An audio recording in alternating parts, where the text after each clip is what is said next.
And that is not meant as a point for contention or argument. I'm just saying he's a Londoner. Now, squadmate number 3 is Peebee, though I thought it said Phoebe in the beginning, but Peebee is an acronym for Pelliceria Basale. I don't even know if I said that properly, I'm sure I botched that, but anyway, Peebee walks to her own daredevil drumbeat and has an unrivaled thirst for adventure. She's pathologically independent but manages to maintain a loose, even friendly spirit. Bored with the Milky Way, she would have done anything to join the initiative. Flirt, favours, fudged credentials, but to her, she was just hitching a ride to the great unknown. Now, it is implied, in fact, I think it was her voice actor who said that Peebee starts out as a real squad annoyance, but in the end, she becomes a valued asset to the squad, a valued member. Now, as I said, an abbreviation for Pelliceria Basale, she is a biotic who prefers wielding pistols, though compared to the Asari that we've gotten used to so far, she is very culturally abnormal. She is neither serious nor diplomatic like Liara, Matriarch Atheta, or Benezia, and really, she is instead blunt and bubbly, as Nakmor says. Now, it seems that BioWare wants to play with how we perceive the other races to be, but in my opinion, that's a good thing. We haven't seen this before, well, at least not much. Morden was a bit out of the cultural norm, because he admitted that he was wrong. Garrus more so, really, because he said he wasn't a very good Turian, and he wasn't really into that authoritarian hierarchy. But anyway, she is confirmed to be a romance option, and I am sure there are loyalty missions for each companion, so we will see how that goes with her. As for whether she is a romance option for both male and female rider, I'm 99% sure, and I say that because, hey, game hasn't come out yet. What if they make her not romanceable for a female, for example? But I'm pretty sure they will, considering Asari can breed with pretty much, well, anyone really. We have records of Asari mating with Krogan, i.e. Liara's father, Matriarch Atheta. Her father was a Krogan and her mother was an Asari commander. So yes, I'm more than sure that she will be romanceable for both male and female rider, but we'll have to see again. Now, squadmate number 4 is a female Turian named Vetra Nyx. Probably botching that again, but I am horrible with names. Now, this is what her bio says. Surviving the rough world of smugglers and mercenaries, Palaven, requires street smarts, adaptability, and cunning, qualities that serve Vetra well in Andromeda. Her experiences have taught her the importance of having someone to watch your back, and she'll do anything for the people she considers friends and family. Now, female Turian, which is interesting considering we have seen little about them outside of Omega, the DLC for Mass Effect 3. Basically, Nyreen Kandros and all that. She was the one we saw, but basically past that we don't really have much information to go on until now. She has her own set of unique power armor, but basically it allows her to boost her shield when needed. Now, she is either engineer or infiltrator, and she prefers a modified Cyclone assault rifle in combat. I almost said assault weapon. Well, yeah, technically, but anyway. As for whether Vetra is romanceable, yes, she is, given this tweet right here where Michael Gamble replies to a comment asking, "Is that visor glued to Vetra's face? Can't imagine having that on all the time would be good for you." And Michael does say she takes it off during sexy time unless she's analysing something. So indeed, that is the confirmation. I'm guessing it's only going to be for a male rider though. Wow, that sounds horrible. But anyway, yeah, you get my point. She's romanceable, and let's move on to the next companion. As for squadmate number 5, he is Nakmor Drack from the Nakmor clan of course, and it is stated that his entire clan has come along for the ride to the Andromeda galaxy.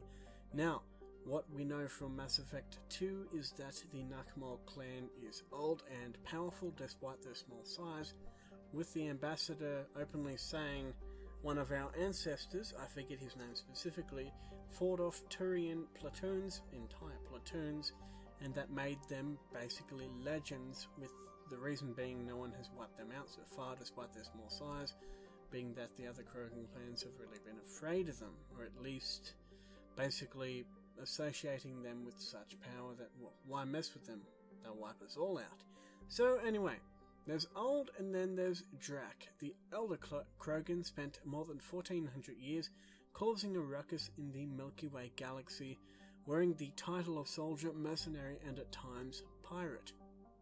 When the loyal but stubborn veteran was given the chance to join his clan on a voyage to Andromeda, he had no choice but just sign up. Doing so would present him with a whole new galaxy of stuff to shoot. Pretty much the same initiative as Peebee. She wants to get out of the Milky Way because, hey, been there, done that, and she does say, even if I hadn't been there and done that, someone else had. So she wants to go because she wants to explore and see new things, and Drack wants to go because sort of the same, but he wants to shoot the shit out of things, but really, well, yeah. Anyway, so he is a very old Krogan, around the same age as Rex, maybe a little younger, considering Rex was, well, he saw the start and the end of the Genophage. Now, he is 1400 years old, and it is implied that he was born 30-something years, I think it's 36 years after the end of the Krogan Rebellion, which would be very close to the time where the Genophage was put in place.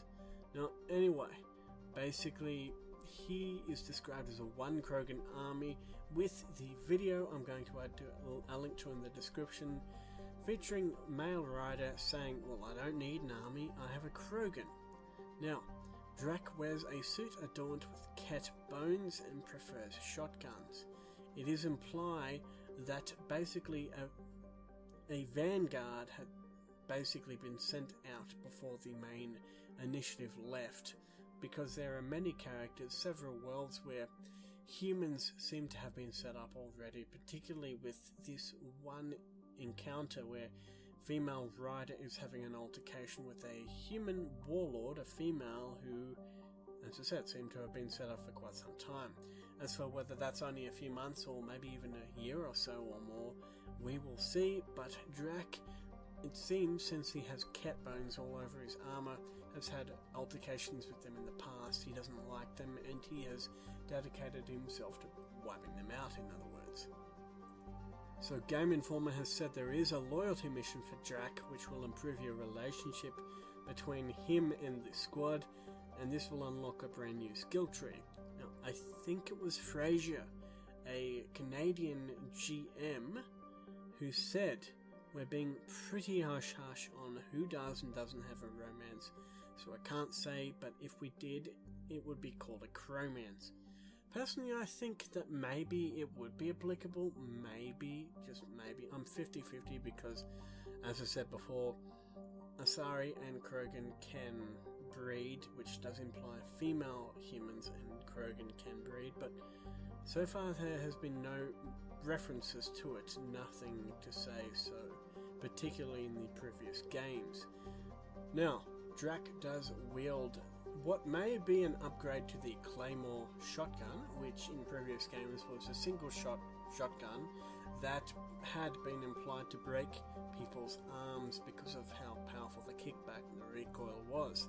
Therefore, it was favoured by Krogan because they are basically walking tanks, much like the Elcor, who had been described as living tanks. They would often go around with machine guns on their backs, but not the point. Combining that with Drack's unique look, you know, the whole thing with the bones all over his armor, and yes, that's going to be really cool to see how they spin a new Krogan. Because let's face it, Rex and Grunt were in leagues of their own. I hope that Drack does manage to keep up, but I'm sure he will because BioWare knows what they're doing. Anyway, so as for the 6th squad mate, his name is Jaal, as I said. Jaal, wow, as I said before, and he is Angaran. Now, He is a native of the Andromeda Galaxy. At some point after the arrival of the Andromeda Initiative, Jaal joins forces with the human Pathfinder Rider and their team. I keep saying Jaal. In a tweet to Aaron Flynn, a BioWare GM from Canada, Jaal is a romance option. Now I should actually very quickly address, I called Ian Frazier before the BioWare GM from Canada, but he is not. Frazier is the lead designer on Mass Effect Andromeda, so I apologize for that. But yes, Jaal is a romance option.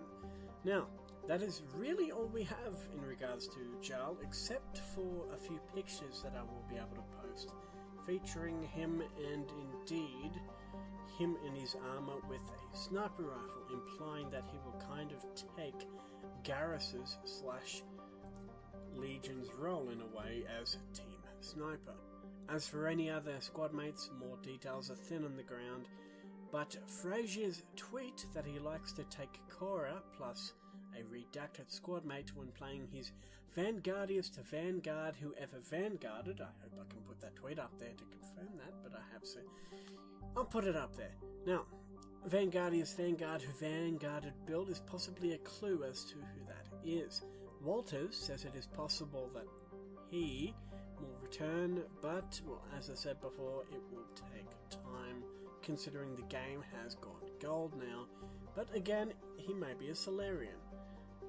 Now, some have indeed speculated that the other rider will be a squad mate, though I doubt this. It would be an element we have never seen before. Indeed, before Andromeda, really it was just either male or female shepherd, and that was it. They didn't have a sibling. They almost said a spouse. Ugh. Yes, they didn't have a sibling, but I kind of think even if Ryder doesn't come along as a squad mate, maybe there are a few missions where you have to sort things out with